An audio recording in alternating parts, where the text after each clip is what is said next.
fortunately we have somebody from the government, and that is the chairperson of the Education City Board, Lyonpo Dorji Choden. Thank you very much for your time here. Well, my first question would be, last time when we had an interview with the opposition indicated, or in fact they already said that it's going to appeal to the government to let the project continue. Did they come to you on that issue? Thank you so much. Yes, yes. And I also want to thank the BBS for giving me this opportunity Yes. to speak and then clarify on Bhutan Education City, which appears to be the highlights of Yes. the news Yes. in town. Yes.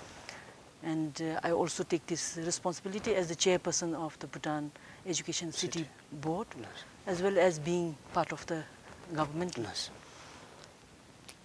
Now, in terms of the opposition party making an appeal, I don't know whether it is right or wrong, whether there's a necessary for appealing or not appealing, because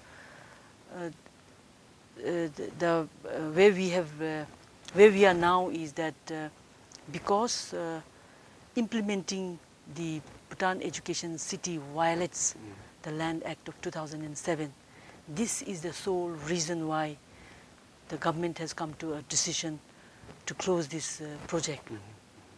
Yes. So there is, it hasn't gone to any court cases to make an appeal. Yes. So it is because it's not legal, Yes. it's going to violate the provisions in the Land Act 2007 that this project cannot continue. And government sees no reason for the opposition to for any appeal on any such appeals on that. I have really no comments Yes. on Yes. whether they appeal where or what. They are going to appeal it to the government. Okay, so I have no comment on Yes. that Yes. in terms of appealing. Yes. But I just want to say that the government, we are very serious, and it's our prime responsibility to protect the law. Anything illegal, we don't want to continue. Yes. And I know, for that matter, I don't think any government, any government, whether it's past government or present government or the future government, if something is illegal, I'm sure it is the responsibility of the government to protect our law, Yes. law which is framed by ourselves. Yes. Lyonpo, if Education City project is illegal, then people say tech park should be illegal, industrial estates should be illegal, and many of the hydropower projects should be illegal because they follow the same procedures.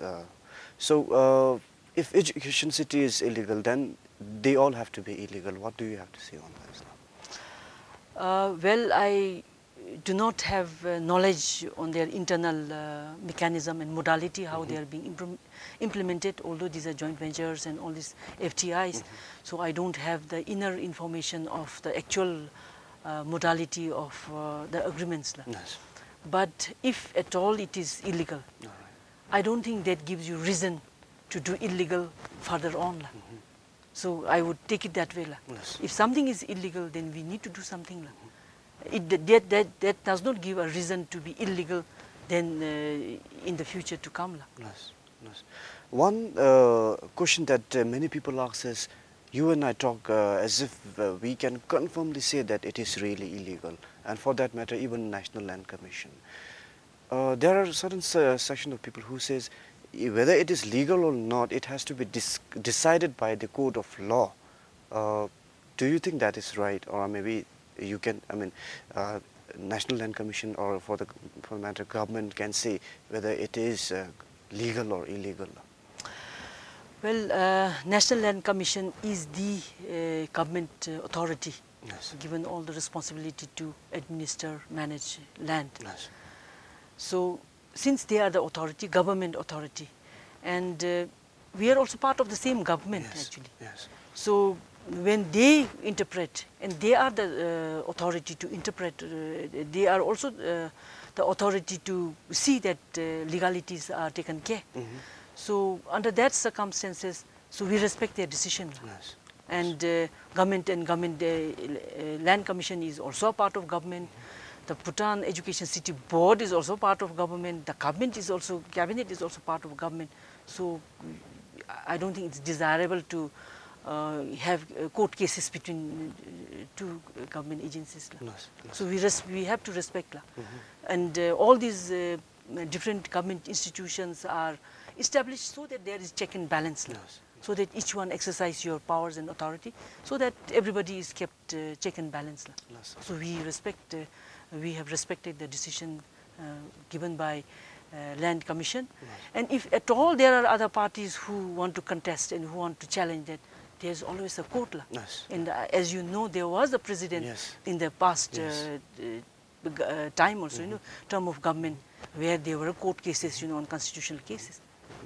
People can take to court and let the court judge. I asked that question to the opposition last time when I had a chance. They said they have no intention to drag government to the court, but they have said that if legality is the issue right now, maybe the present government has the authority to rectify things that are not in line with the provisions of the National Land Act 2007. You can amend some portions in the agreements drawn. You can make some rectifications, and you can still go ahead with the project. Okay. Let me also give you a little bit of background before moving into that question. Now, people tend to think that suddenly this issue of legality has come about. So once this came out, I had to also do a little bit of my own study on what has happened in the past. So initially, this whole project was managed by something called Empowered Group, and this group contained high-level officers, almost all of them at the secretary level. So that Empowered Group managed this project, and there were 7 meetings being conducted. And that was followed by then the Bhutan Education City Board. So this board was established, then the act had come into operation. So based on the act, so this board was established, and then board had, in the previous term, board had 4 meetings. So I looked at all those minutes, what were the discussion. Land was an issue of discussion all along. And at some point in time, it was also recorded saying that we have to now propose amendment of the Land Act to National Land Commissions. So these are clearly recorded in those minutes.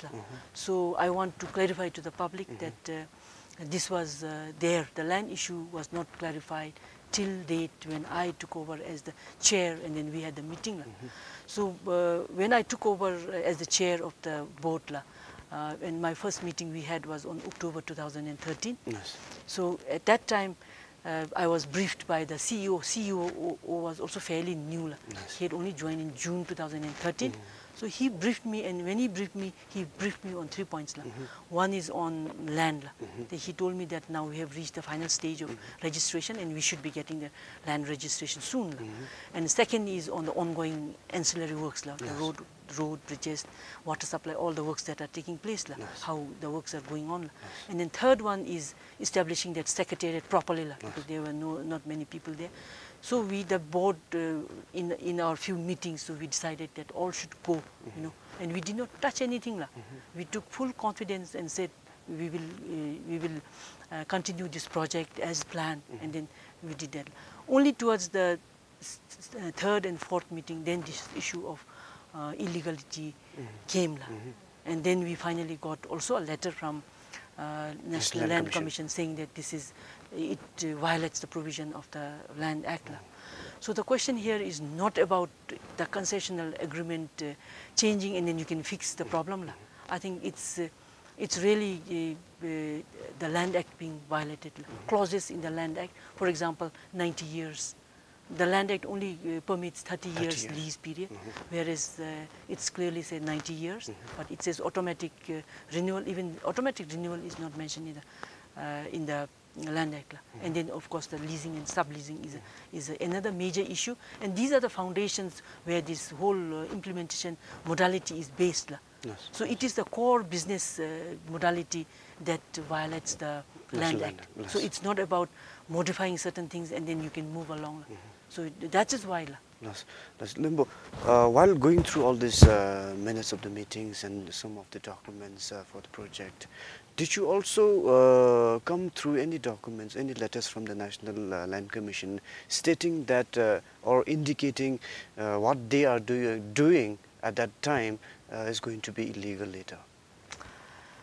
Well, perhaps that level of stage was not reached because it was the procedure. Oh, You yes. have this long procedure Yes. of having to come from the Dzongkha committees, then so many clearance that you require. So that it was in the process. The exchange letters were the process letters. Yes, yes. That's Limbo. At this moment, at this point of time, you have mixed reactions from the crowd, and there are people who sometimes suspect it's a political conspiracy. Maybe past government, it's a rift between past government and the present government. I really want to tell the public, it's there for them to judge. Yes. Yes, we are in this very democratic setting where it's easier, interpreted in that fashion. But I really want to tell the public it's there to see for themselves. Yes. And let me also ask you a simple question on the illegality issues. Now, this is a case where, okay, land has been identified, and it has been submitted for getting land registered, but the works some of the works have started. So similarly, if Sonam yourself wants to build a house, you want to buy a land from me, and then on that land you want to build a house.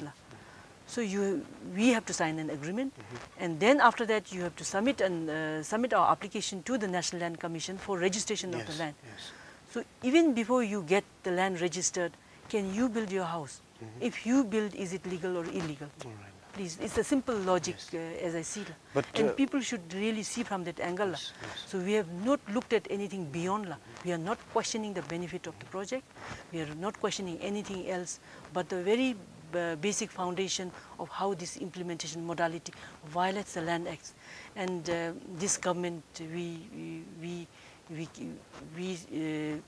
cannot take something, or we cannot support something that is illegal. And it is not only this government's, every government, it has to be every government's prime responsibility to protect law of the country. Yes. So from now on, formalities first, and then whatever. I am sure. Plus. First, I'm sure anybody would get your land first, because that is the basis on which you are. Because in the past we had precedents of such projects in the past also. But from here on, the government will stress on formalities first and whatever later. I am sure, Yes. to build confidence in everybody, Yes. that yes, all the legal matters are taken care, and we are on a solid foundation to start our business. Yes. But what next? I mean, we have spent so much money in that construction of bridges, access road and all. And what happens to that amenities? I mean, people are worried that nothing is going to happen there, and the money is going to go down the drain. It's very good that people are getting concerned of this kind of issues being brought. In terms of investments now, investments is government's investment, and if we have built a road, it will be there as an asset. If we have built a bridge, it will be there as an asset, and we have that land belonging to the people of Bhutan. And now government will decide. And I don't think all these investment has gone to waste. Government is going to. It is for the government to decide how best we can make use of the use of these investments made for the benefit of the people. So something of worth is going to come there as soon as possible. Government will decide in due course of time. Definitely, government should decide. Nice, nice. And on this issue, the agreements drawn right now, government reports as if after 30 years of lease period, you can automatically get another 60 years, making it 90 years. But last time when we interviewed opposition, they clarified that it is not like that. They clarified that after 30 years of lease period, the government of the day, government of the time, has the power to whether let the investor continue with the project or not. So I'll just go by what the Land Act says. Yes. Land Act says 30 years, and on the expiry, after the expiry only then Yes, something yes, might come. yes. It doesn't say upfront. Yes. It doesn't say anything conditions upfront. Yes. It just says after the expiry of the 30 years period, then only something can be discussed. No. Yes, but if it was as reported, I mean, as explained by the opposition, I think it was quite in line with the provisions of the National Land Act, because they explained to us that when they drew agreement with the investor, they did not keep the provision with the investor saying that they can automatically have 60 years of renewal time, even after completing 30 years. Again, I want to go back to the Land Act only. Yes. Land Act only gives 30 years. Yes. And what happens next is totally up to the Act, and it doesn't, upfront it doesn't say anything. Because in the concession agreement it is mentioned upfront that renewal. But according to the Act, it just says after the expiry of the 30-year period. Okay. Well, thank you very much for your time here. I believe now people will have a fair idea of explanations and comments from almost all the stakeholders here, and I'm sure they will have a fair analysis from now on. And by and by, if we get any updates, any informations, any new informations, we'll keep informing you. Thank you for watching this program.